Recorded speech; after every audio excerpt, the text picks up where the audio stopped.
Hello, सत श्री अकाल सारे नो। आज हमारी हेमकुंड साहिब यात्रा का तीसरा दिन है। हम गोविंद धाम से निकले। उसके बाद हम 4 किलोमीटर का रास्ता है, जहाँ पे रास्ते में शुरू में गुरु गोविंद धाम से गुरुद्वारा साहब से निकल के फिर हमने अलकनंदा नदी पर ब्रिज बना हुआ है, वो पार करना है।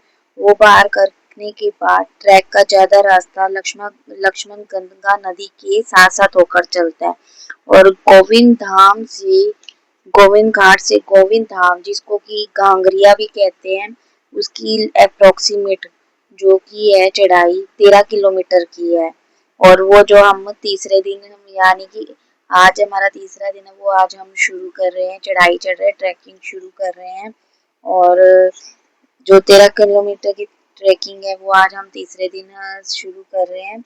और सुबह हम निकले थे 4:30-5 बजे निकल गए थे, क्योंकि 13 किलोमीटर की चढ़ाई है, जितनी जल्दी आप निकले उतना अच्छा है। फिर रास्ते में हम सुबह से कुछ खाया नहीं था, तो इसलिए फिर हम एक स्टॉल पे रुके, वहाँ हमने थोड़ा नाश्ता पानी किया, हल्का नाश्ता। जो लक्ष्मण साथ साथ में जितना पूरी ट्रैकिंग है ना, साथ साथ में लक्ष्मण गंगा नदी बह रही है, तो उसके साथ साथ पूरी रास्ते हैं। ऊपर आप देख सकते हैं कि हेलीपैड हेलीकॉप्टर की भी सर्विस हो रही है। तो ये पूरा रास्ता हमको तय करना है। साथ में लक्ष्मण गंगा नदी भी बहती जा रही है पूरे रास्ते ट्रैकिंग के दौरान। और पहाड़ झरने इतने सुंदर है ना, बहुत ज्यादा सुंदर है। और आपको ना गुरुद्वारे से निकलोगे, ब्रिज जो होगा ना वो पार करने के बाद ना आपको ना एक 4 किलो, आप चाहे तो पैदल चल सकते हैं, पैदल भी चल सकते हैं, लेकिन वो आपको ना एक टैक्सी लेनी पड़ेगी 4 किलोमीटर तक छोड़ के, बाइक स्टैंड तक छोड़ेगी। उसके बाद आपकी ट्रैकिंग मेन जो शुरू होती है ना वो शुरू होगी। फिर रास्ते में हमने शरदाई पी, तो इतना अच्छा लगा, बहुत अच्छा, क्योंकि एनर्जी बहुत डाउन हो रही थी मेरी। तो हमने रास्ते में शरदाई पी, जो कि 100 रुपए का गिलास था, पर बहुत अच्छा लगा पी के, थोड़ी एनर्जी आई। आप यहाँ अगर फ्रूट खाना चाहते हैं या नारियल हो, नारियल लें ताकि शरीर में पानी की कमी ना हो, तो सारी चीजें मिलती हैं। सब जगह जगह पे स्टॉल बने हुए हैं, अगर आपको हल्का फुल्का नाश्ता करना है। साथ साथ में बहते नजारे, मतलब हरियाली हरियाली हर तरफ, और झरने इतने अच्छे, उनकी आवाज इतनी अच्छी, और इतना सफेद पानी ना, बहुत इतना अच्छा लग रहा था ना, हरियाली हरियाली थी हर तरफ।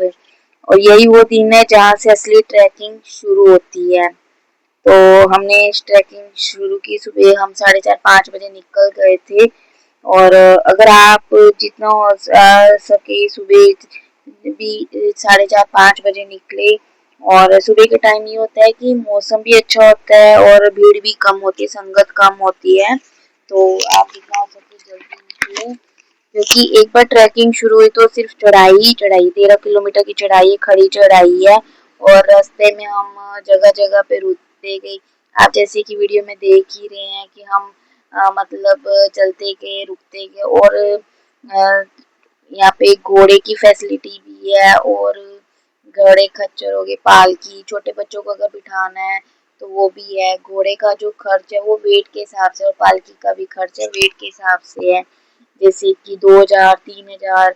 और इसी तरह पालकी का छोटे बच्चे का अगर है तो 1500-1800 ऐसे ही है। तो वेट के अकॉर्डिंग, पर इतना है कि यहाँ इतनी सफाई जगह जगह पे, बिल्कुल गंदगी नहीं थी, क्योंकि कहते हैं ना, जितना हम प्रकृति को साफ सुथरा रखेंगे ना, उतना प्रकृति हमारे साथ अच्छा रहेगी, है ना। इसलिए प्रकृति को